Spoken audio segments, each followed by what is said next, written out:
Hello, I'm Dr. Vail Garvin, President and CEO of the Central Bucks Chamber of Commerce. Welcome to another edition of Chamber Chat. We are so fortunate today to have with us Congressman Brian Fitzpatrick.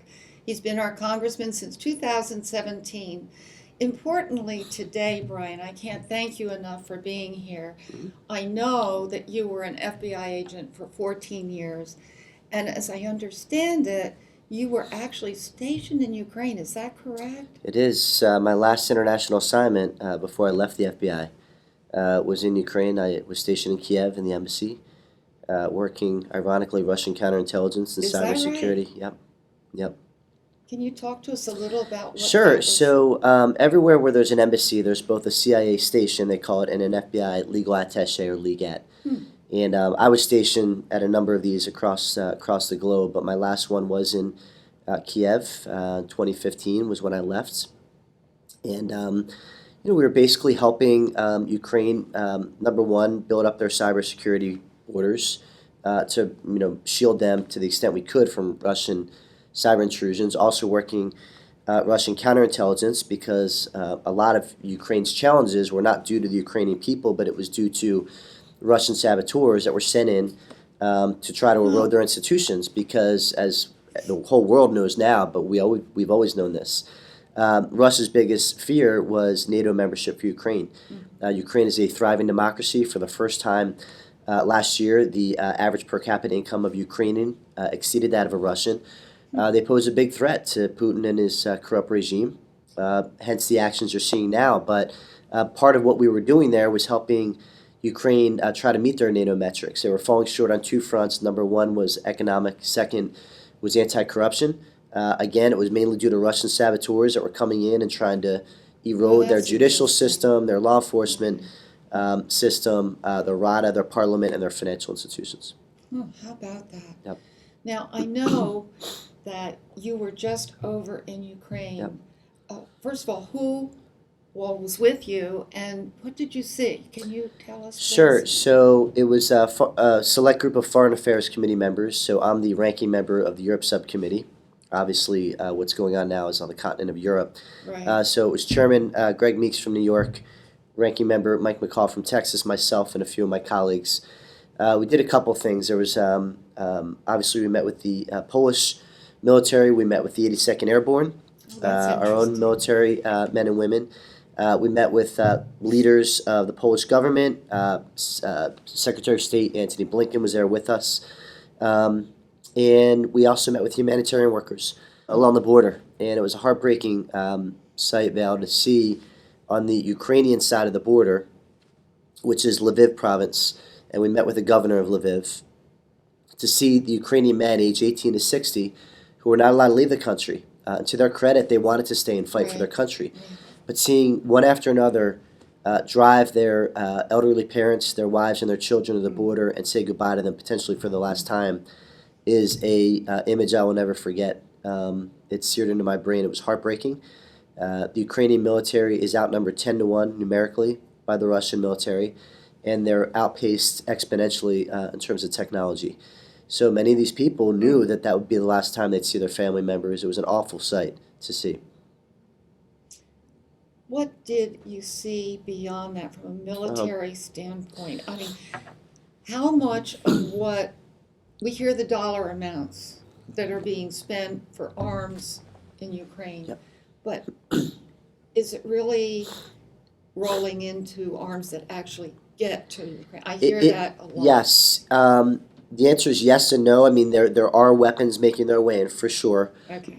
Not enough and not quick enough is the answer. So they've been getting javelins and stingers. So javelins are the anti-tank weaponry. Stingers are anti-aircraft. However, they're more anti-helicopter. They can only go up 10,000 feet. So as far as aircrafts, Okay. they can only get them on takeoff and landing, but not in flight. Oh, Hence the need for what we call the S-300 anti-air defense system. It's a Soviet system. Bulgaria, Croatia, Romania, and Slovakia all have exportable inventory that they're willing to give to the Ukrainians. The Polish government have the MiG-29 fighter jets. They have exportable inventory they're willing to give to the Ukrainians. And the Turks have TB2 drones that they have exportable inventory that they're willing to give to the Ukrainians. This is all Soviet technology, which is important because there is some concern of us giving up, say, our Patriot battery missiles, Right. Israel giving up their Iron Dome. You don't want that technology falling into the wrong hands. So, number one, the Soviet technology is what it is. The Soviets already have it. And second, the Ukrainians know how to use this equipment. Mm-hmm. So it makes all the sense in the world to get this to them. It's been getting to them too late and in smaller numbers than we like to see, but it is starting to pick up. The challenge now is we're now trying to get into a war zone, an active war zone, which poses a lot of challenges. So the issue of the MiGs, what is your thinking on that? We should give it to them. I don't understand the distinguishing between lethal equipment that you drive across the border, i.e. javelins and stingers, and lethal equipment that have to be flown across the border, i.e. MiG-29s, TB-2 drones, and the like. Vladimir Putin's not distinguishing between the two, and we shouldn't be either. Is the support coming from the other European countries as well as the United States? It is. It came late, but it is there. Because people are now finally seeing the magnitude of the threat, that this is not just a Ukrainian fight. This is the fight for all freedom-loving democracies across the globe, because this is now a microcosm of authoritarianism versus democracy. We thought this type of activity was permanently relegated to the history books. Right. Never in a million years did we think we'd be witnessing a modern-day dictator that is as evil as Vladimir Putin. But here we are. I think the world is shocked. They are, but we have to respond, and we have to respond decisively. Because if Vladimir Putin succeeds in Ukraine, Xi Jinping will then have his laser focus and an expedited timeline on Taiwan. The Ayatollah is going to set their sights on Israel. North Korea will set their sights on South Korea, and you could turn into a Wild West type situation internationally. That's why what happens in Ukraine is so important, not just to Ukrainians, but to everybody across the globe. You said Blinken was with you. Yep. What is his thinking? To his credit, he agreed with us on the MiGs, on the MiG-29 Did he? transfer. He did, but when he went back home, there was dissent amongst the National Security Council, which includes the President and Vice President, includes the Secretary of State, Secretary of Defense, Secretary of the Treasury, Department of Homeland Security Secretary. They're all part of the NSC. There was not unanimity about whether or not this was quote-unquote provocative. I strongly disagree with that assessment. You can't get any more provocative than Vladimir Putin invading a peace-loving country that did nothing wrong. You can't get any more provocative than bombing a children's cancer hospital, than bombing a maternity ward, than targeting children where buildings are marked children here, and they're still targeting these locations. You Why can't do get any you more. think he's doing that? He's an evil man. I think that, all of these dictators, our adversaries, are motivated by different things. So the Ayatollah has religious aspirations, global religious aspirations. China has global economic aspirations. With Vladimir Putin, he wants to constitute the USSR. He said multiple times that he believes the biggest tragedy of the 20th century was the fall of the Soviet Union. He blames Boris Yeltsin, Mikhail Gorbachev, Ronald Reagan, and collectively the West for that. And he is now in what I call legacy mania. He's about to turn 70 years old. He's up for election in 2024. He's concerned about how he's going to be written in the history books for the future generations of Russian students to read about. And when I use election in quotes, it's because they don't have real elections in Russia. Everybody that's at the center of Vladimir Putin, as you are seeing, gets put in jail. There are now upwards of 15,000 people Jeez. who all they did was hold up an anti-war sign, and they are now getting 10 years in prison. This is who we're dealing with here. Where does the Russian economy stand as of right now? It's in tough shape. So the ruble is worth less than a half of 1 cent. That's about as low as it's ever been. Their stock market is indefinitely closed. The one thing that we have to get at, there's about $650 billion in gold reserves that have not yet been touched by sanctions that Vladimir Putin had stashed to try to ride out sanctions and try to stabilize the ruble. We need to get at that, and we also need to sanction his energy sector. Are we moving in those directions? I sure hope so. I mean, what we've seen, unfortunately, is it's been a lag effect. So it took the UK and the EU to lead the charge on personally sanctioning Vladimir Putin. Then the United States followed. It took Canada to lead the charge in banning all Russian oil exports. The United States then followed.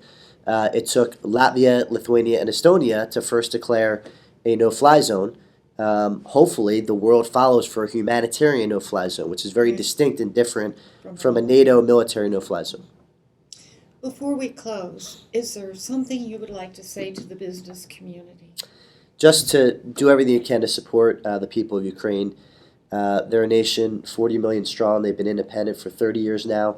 The United States at one point was a 30-year-old democracy, and we needed help from a lot of different countries to maintain that democracy. And democracy is under assault right now. And we need to advocate for them to get them the military support they need. But the most that we can do here is something like I witnessed yesterday at St. Anne's Ukrainian Catholic Church in Warrington, where there were hundreds of people that were processing all sorts of humanitarian goods to get over to Poland, to the border crossing. We have a lot of people that are in need right now. So I think that's the best thing the business community can be doing. How do we do that, Brian? Where do we go? Who do we Well, turn you to can to you help? can reach out to our office, and we'll Okay. connect you with a lot of amazing organizations. All right. Obviously, the International Red Cross is leading the charge on the humanitarian effort there. They do have Geneva Convention protections, so they're able to go in to the country, although I don't think Putin is honoring any conventions at this point. But our office can direct all of our business community members here, put them in the right direction. Congressman, thank you so much for You bet. coming here today and talking to us. It means the world. We care deeply about what's happening in our world. Thank you for your service, and have a good day. Thank you.